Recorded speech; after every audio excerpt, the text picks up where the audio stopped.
Shalom, shalom, j'espère que tu vas bien par la grâce de Dieu. Moi, personnellement, ça va super bien par la grâce de Dieu. Je sais que ça fait super longtemps que j'ai pas fait de vidéo et que j'ai dit que j'allais souvent faire des vidéos.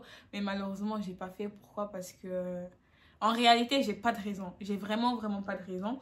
Mais comme vous le savez ou pas, YouTube, enfin, faire des vidéos, le fait de filmer, de faire des montages, c'est un truc qui me passionne énormément. Vraiment, ça me passionne énormément. J'aime vraiment beaucoup ça. Et en réalité, ça m'avait manqué. Ça m'avait vraiment trop manqué le fait de filmer, le fait de raconter ma vie, de parler. Parce que je suis une fille, j'aime trop parler. Mais vraiment, j'aime trop parler. Il y a certains sujets que je souhaite aborder, que je souhaite parler. Et des fois, j'ai personne à qui parler. Je suis là dans ma chambre, je fais des débats toute seule, je parle toute seule. Et là, je me suis dit en fait que pourquoi pas filmer, vous partager mes réflexions, vous partager ce que je pense, mon avis, ce que dans ma tête, parce que dans ma tête, il y a beaucoup de débats, il y a beaucoup de sujets qui se baladent. Je me suis dit, pourquoi pas vous exposer ces sujets. Donc, raison pour laquelle, en fait, je me suis dit que je veux reprendre YouTube avec un nouveau contenu, un nouveau format, ok? Donc, voilà. Comme vous avez pu bien le voir dans le titre, aujourd'hui, je vais vous parler de la dépression. Alors, entre guillemets, je suis vraiment la bonne personne pour parler de la dépression parce que j'ai subi la dépression. J'ai marché dans la dépression avant d'être chrétienne et même lorsque j'étais chrétienne, j'ai sombré dans la dépression. Vraiment, c'est quelque chose qui m'a suivi, qui m'a vraiment suivi. Et je souhaite vraiment en parler parce que je me rappelle qu'il y a de cela 1 an, j'ai posté un TikTok. Je vais vous mettre le TikTok. Dis-moi ce que t'as contre les pieds, dis-moi si c'est vrai pour amnésie. Dis-moi qui est, dis-moi qui est. J'avais posté ce TikTok et beaucoup de personnes, vraiment beaucoup de personnes se sont reconnues. Vraiment dans les commentaires, j'avais vraiment des gens qui me disaient que je suis chrétienne mais je sombre dans la dépression. Je suis chrétienne mais la dépression me foudroie, je vis dans la dépression et j'ose pas en parler, c'est trop pesant. Vraiment beaucoup de chrétiens en parlaient sous mes vidéos TikTok. Et moi je disais, mais Seigneur, on est nombreux à vivre ces situations. On est nombreux à vivre la dépression mais à ne pas en parler. Parce que il faut que vous sachiez que moi, lorsque je vivais dans la dépression, j'avais honte. J'avais honte d'en parler. Pourquoi? Parce que pour moi, c'était trop honteux qu'une chrétienne vit dans la dépression. Parce qu'on a trop cette image de « Oh, je suis chrétienne, donc forcément, j'ai une joie surnaturelle. Je suis chrétienne, donc forcément, Christ me remplit de joie tous les jours de ma vie. Je suis chrétienne, donc je suis obligée d'être heureuse. » Et moi, j'avais vraiment cette image de cette chrétienne, genre, t'es chrétienne, tu dois être parfaite. Du coup, j'osais pas en parler autour de moi. J'osais pas parler à mon entourage. J'osais pas faire comprendre aux gens en fait que j'ai besoin d'aide. Et j'osais vraiment pas en parler parce que pour moi, c'était trop honteux. C'était trop gênant pour une chrétienne de sombrer dans la dépression. Et moi, je vivais... donc, je vais vous faire mon témoignage. Je vivais vraiment dans la dépression. Et en fait, il faut savoir que quand j'étais dans le monde... Je vivais dans la dépression. Je n'étais pas heureuse. J'avais un manque, j'avais un vide. Je ne sais pas pourquoi, mais je n'étais pas heureuse. Et j'avais besoin de quelque chose de surnaturel. Donc, finalement, j'ai compris que j'avais vraiment besoin de Jésus. Et lorsque je suis venue à Jésus, il m'a complètement comblée. Vraiment, je n'avais plus de dépression. Je ne vivais plus dans la dépression. J'avais plus d'idée de me mutiler, l'idée de me retirer la vie. Je n'avais plus vraiment cette idée. Mais lorsque je suis venue à Christ et que j'ai péché, j'ai fait un péché. Et ce péché, je me suis sentie tellement sale que ouais, je me suis sentie tellement sale, j'osais pas en parler. Je me sentais mal. Je me suis dit, mais Marianne, pourquoi tu as fait ce péché? Pourquoi? Et lorsque j'ai fait ce péché, j'ai sombré dans la dépression parce que je n'arrivais pas à me pardonner. Et je me disais en fait que j'étais trop sale pour Christ, que je ne méritais pas son amour, que je n'étais pas une personne digne de la présence de Dieu. Vraiment, pour moi, je ne méritais pas la personne de Jésus-Christ. Pour moi, je n'arrivais pas à comprendre pourquoi il m'a choisi, pourquoi il m'a aimé, pourquoi moi en fait. Parce qu'en réalité, je disais, mais Seigneur, il y a énormément de personnes dans le monde qui sont tués, qui sont violés, qui vivent des moments plus durs que moi. Pourquoi tu m'as choisi moi? Je n'arrivais pas à comprendre. Pourquoi je n'arrivais pas à côtoyer, en fait, à me faire l'idée de me dire qu'en fait, qu'il est capable d'aimer une personne imparfaite comme moi. Pour moi, c'était impossible, c'était inimaginable, c'était incompréhensible. En fait, j'étais trop dans la logique. Pour moi, c'était trop dans la logique. Et il faut savoir que moi, je n'arrivais pas à en parler à mes autorités spirituelles. Il faut savoir que j'ai des autorités spirituelles. Dieu m'a vraiment béni et m'a donné des parents incroyables dans le Seigneur. Et c'est des personnes avec qui je peux parler de tout et de rien. Genre, je peux aborder tout sujet où j'ai pas honte, où je suis pas gênée en fait. Enfin, c'est mes parents, quoi, mes parents spirituels. Mais j'arrivais pas à leur parler. En fait, je me renfermais, je me coupais du monde. Enfin, je me coupais des gens en fait autour de moi, des gens qui m'aimaient, des gens qui me faisaient sentir en fait qu'ils étaient là pour moi. Je me coupais, je ne voulais pas parler, je ne voulais pas... En fait, je voulais pas parler, en fait. Pour moi, je vivais ma dépression, je sombrais dans ma dépression et j'avais pas envie de déranger, d'embêter, d'embêter les gens avec mes histoires de dépression. Enfin, pour moi, c'était toujours la même histoire, toujours le même problème. Je ne voyais pas l'intérêt d'aller dire aux gens, ok, j'ai besoin d'aide, ok. J'étais vraiment dans l'orgueil, parce que je suis désolée, c'est l'orgueil de se dire, en fait, que j'ai pas besoin des autres, j'ai pas besoin d'aide, j'ai pas besoin que... Enfin, c'est pas la peine de raconter mon histoire ou de parler de mon histoire. Pour moi, c'est l'orgueil. Et j'étais vraiment, vraiment dans l'orgueil. Mais l'orgueil plus. Vraiment, c'était terrible. J'étais dans l'orgueil plus. Et à un moment donné, j'en ai parlé je crois, mais j'en avais parlé à mon pasteur, vite fait. Vraiment vite fait. Donc, du coup, ça veut dire que j'avais des périodes où j'étais bien. Et des périodes où je sombrais dans la dépression. Des périodes où j'étais bien et des périodes où je sombrais dans la dépression. Mais vraiment, c'était terrible. Je pouvais passer un moment où j'étais waouh, genre vraiment la présence de Dieu, elle est incroyable. Et du jour au lendemain, le down total. Mais genre vraiment la dépression, plus. Mais genre, c'était vraiment, vraiment horrible. Du coup, comment j'ai réussi à m'en sortir? Comment j'ai réussi ouais, vraiment à m'en sortir? Je dirais en fait, j'ai pris une décision. J'ai vraiment pris une décision. Faut savoir que la dépression, c'est quelque chose de horrible. C'est pas plaisant, c'est pas... t'es constamment là avec des pensées bizarres, des choses bizarres. T'es triste, tu sombres dans la tristesse, tu vis dans la tristesse. Enfin, genre, devant les gens, t'es là, tu sembles heureuse, mais en réalité... t'es vraiment triste. Donc, comment moi j'ai fait pour m'en sortir, c'est que j'ai pris une décision. Je me suis dit, Marianne, en fait, cette vie, c'est pas la tienne. Ce que tu vis là, c'est pas la tienne. Et en réalité, le diable utilisait cela pour me ramener, pour me pousser en arrière, pour m'empêcher d'avancer, pour m'empêcher de vraiment passer du temps avec le premier amour. Parce qu'en réalité, si je passe du temps avec Dieu, si je prends la décision de vraiment me rapprocher de Christ, le moi va mourir et l'esprit va vivre. Donc, ça veut dire que les idées de me dire que, oh, la dépression, oh, je vis ça, oh, nanani, oh, les pensées, ça va partir. Automatiquement, la présence de Dieu va me nettoyer. Enfin, moi, c'est ma logique et c'est ma pensée de me dire, en fait, que lorsque je passe du temps dans la présence de Dieu, le moi meurt. Et vraiment, lui prend toute la place. Donc, j'aurais pas le temps de me dire que, oh, je vis ça. Oh, je suis triste. Oh, je subis ça. Oh, Marianne fait ça. En fait, j'aurais pas le temps d'avoir des pensées bizarres. Des pensées vraiment bizarres. Pourquoi? Parce que il va prendre toute la place. Il va vraiment prendre toute la place. Et, ouais, du coup, j'ai pris vraiment une décision. Je me suis dit, Marianne, cette vie, c'est pas la tienne. Ce que tu vis, c'est pas ta vie. C'est pas ta vie. Et...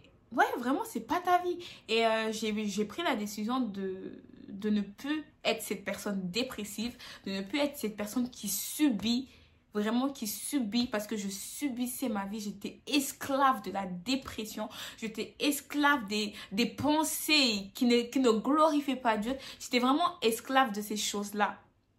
J'étais esclave de ces choses-là. Et ce qui m'a le plus encore aidé, c'est j'ai décidé de me rapprocher de la parole de Dieu. Parce que lorsque tu manges la parole, lorsque tu lis, tu manges la Bible, Ça a un autre goût, ça a un goût spécial. C'est un goût vraiment spécial. Du coup, j'ai décidé de manger ma parole. Je me suis donné une discipline. Je me suis dit, Marianne, je respecte pas cette discipline tous les jours. Vraiment, je respecte pas cette discipline tous les jours, je tiens à le dire. Parce que je suis un homme, je suis imparfaite. Enfin, je suis une femme, je suis imparfaite. Voilà. Christ me rend parfaite tous les jours. J'ai décidé de lire 5 chapitres de la Bible tous les jours et de prier tous les jours. Parce que je me suis dit en fait que Marianne, disons que j'ai rendez-vous demain avec un président, je vais tout faire pour être à l'heure. Et du coup, je me suis dit en fait que Dieu est plus qu'un président. C'est le roi des rois, c'est un Dieu, c'est Dieu. Donc je me suis dit, tous les jours, tu vas te fixer un rendez-vous avec Dieu où tu vas passer du temps dans sa présence, où tu vas vraiment le prier, tu vas le chercher. Donc lorsque moi j'ai décidé de me rapprocher de Christ, lorsque j'ai décidé de manger la parole de Dieu, tout esprit de dépression, toute pensée de dépression, automatiquement s'en allait petit à petit. Enfin, je suis en train de combattre cela actuellement, au jour d'aujourd'hui. Donc, ça veut dire qu'en fait, petit à petit, ça s'en va, ça part. Pourquoi? Parce que j'ai décidé de me rapprocher de mon premier amour. Donc, voilà comment j'ai vaincu. Je suis en train de vaincre la dépression. Et j'encourage vraiment quelqu'un qui vit une dépression, qui subit une dépression. Parce qu'une dépression, c'est des esprits. Donc, je disais que pour moi, c'est vraiment les esprits, la dépression. Donc, quand j'ai décidé de vaincre ces esprits, tout va bien dans ma vie. Enfin, du moins, tout essaye de bien aller dans ma vie par la grâce de Dieu. Amen. Donc, moi, je crois et je pense vraiment que la dépression est la maladie du siècle. Le diable nous attaque, nous, cette génération, nous attaque sur nos pensées, nous attaque par la dépression parce que malheureusement, j'ai envie de dire que cette génération, on est trop fragile. On est souvent très, très fragile et le diable peut nous attaquer vraiment par nos pensées. Et raison pour laquelle, en fait, que je dis même que c'est la maladie du siècle parce que beaucoup d'entre nous vivons une dépression. Beaucoup d'entre nous marchons dans une dépression. Et même des fois, on a honte d'en parler. On a honte ouais, on a honte d'en parler. En fait, j'aimerais dire à quelqu'un que t'es pas la première ou t'es pas le premier à vivre la dépression.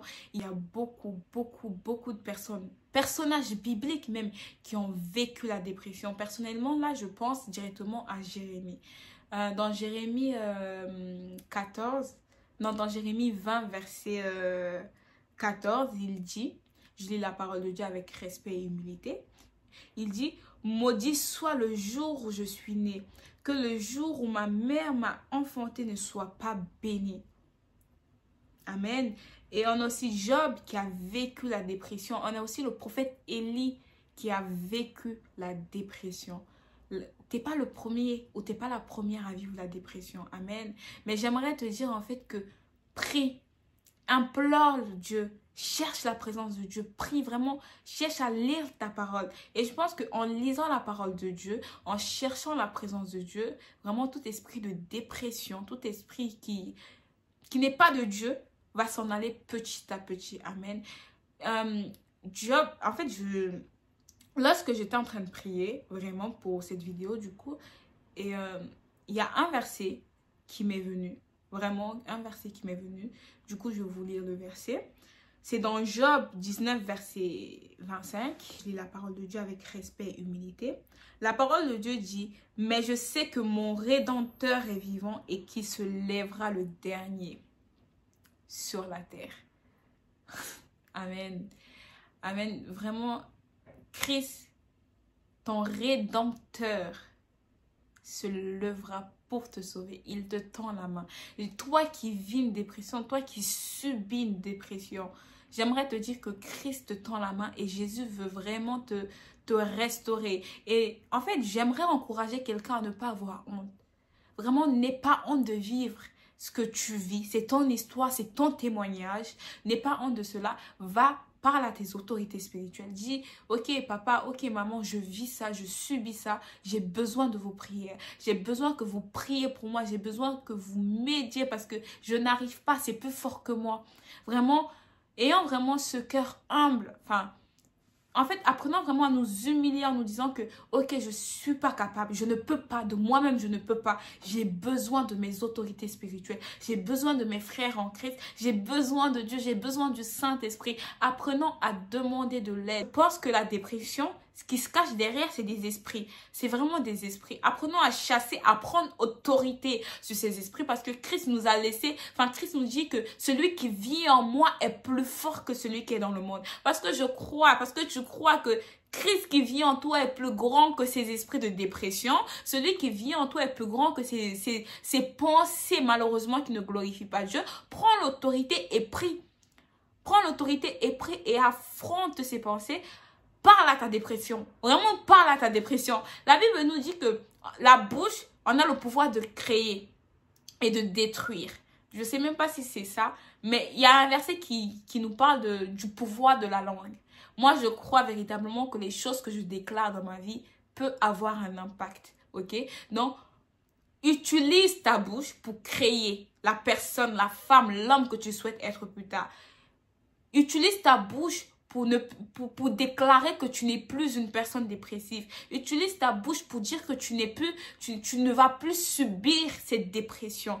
Utilise ta bouche pour proclamer des choses, des paroles de vie, des paroles d'espérance sur ta propre personne. Et vraiment, j'aimerais encourager quelqu'un à parler à ses autorités spirituelles et surtout à implorer Dieu. Parce que je crois je crois vraiment qu'on prie à un Dieu miséricorde, un Dieu vraiment qui est rempli de compassion. Je crois que le Dieu que tu as choisi, le Dieu avec qui tu marches, t'aime véritablement. Il t'aime véritablement et je pense pas qu'il est content, qu'il soit heureux de te voir dans la situation dans laquelle tu es. Amen. Donc vraiment, crie à l'Éternel. Crie vraiment à l'Esprit de Dieu, l'Esprit de vérité. Crie à notre Père, à Jésus-Christ. Et je crois qu'il va te tendre sa main, qu'il va vraiment vraiment, qui va te tendre sa main, il va se dire, ok, ma fille, je suis là. Je ne t'ai pas oublié, ok? Donc, vraiment, apprenons à crier à Dieu et à parler autour de nous. Et n'ayons pas honte d'être en dépression. N'ayons pas honte de nous dire que je suis chrétienne et je suis en dépression. Le fait d'en parler peut te faire du bien. Le fait d'en parler. Et même, en fait, c'est super important. Allons voir aussi des psychologues. Hein. Je ne sais pas si ça se dit comme ça. Hein. Vraiment, allons voir des psy. Moi, je suis en études de psycho. Et je sais, en fait, je me suis rendu compte, en fait, que en fait, c'est bien d'aller voir des psy. Vraiment, parce que moi, mon médecin, avant, elle m'avait prescrit, en fait, le fait d'aller voir des psychologues. Et moi, je voulais pas parce que pour moi, c'est honteux, en fait, de me dire, en fait, que non, je me vois pas aller voir un psychologue. Mais en fait, si. Vraiment, si. Ça fait du bien. Va voir un psy. Parle. Et ne dis pas que non, moi j'ai Dieu, j'ai nanani, c'est bien. Je vous promets que c'est bien de parler à Dieu, de crier à Dieu. Mais le fait d'aller aussi voir quelqu'un, un psy, et de parler avec, ça fait du bien. Je dis pas ça parce que je suis en étude de psycho, mais je dis ça parce que c'est une réalité. Vraiment, c'est une réalité, le fait de parler. En fait, pensons à notre santé mentale, en fait. C'est un truc qu'on néglige beaucoup dans le christianisme, hein, mais la santé mentale, c'est super important. Excusez-moi, ça a coupé, du coup je refilme, enfin bref, pour terminer la vidéo. Donc je disais que c'est super important en tant que chrétien de prendre soin de notre santé mentale. Certes, il est vrai qu'on a Dieu, il est vrai qu'on a la prière, la meilleure thérapie d'ailleurs. Et il est vrai qu'on a l'Esprit Saint qui vit en nous, qu'on a la parole de Dieu. Et d'ailleurs, on doit manger la parole de Dieu tous les jours. Mais c'est super important de prendre soin de sa santé mentale. J'espère vraiment que ce concept t'a plu et j'espère vraiment qu'elle t'a plu. Si elle t'a plu, n'hésite pas à t'abonner, à liker et à partager. Et voilà. Et si tu as vraiment envie de parler, tu as envie d'en parler ou quoi que ce soit, tu peux m'envoyer un message sur Instagram. Et je vais répondre. Enfin, je vais demander l'aide de mes autorités spirituelles avant de répondre parce que... même moi, je me cherche. On se cherche. Amen. Donc, voilà. Du coup, Dieu m'a fait cette grâce, m'a donné des parents incroyables dans le Seigneur. Du coup, voilà. Donc, ils peuvent me répondre si je suis incapable de vous répondre. Du coup, voilà. En tout cas, vraiment, soyez bénis, vraiment. Et je vous en supplie, parlez. Parlez à vos autorités, parlez à vos frères et sœurs en crise. Allez voir un psy s'il faut, mais parlez. Vraiment, parlons. Si tu vis quelque chose, tu subis une épreuve, tu subis la dépression, parle-en autour de toi. Demande de l'aide. Vraiment, demande de l'aide. Moi, c'est l'erreur que j'ai fait. Je n'ai pas demandé de l'aide. Et au jour d'aujourd'hui, je regrette parce que si j'aurais demandé de l'aide, ça allait être un petit combat. Vraiment, ça allait être un petit combat, la dépression. Mais bon, bref, en tout cas, sois richement béni. Je t'aime, mais Christ t'aime plus que moi.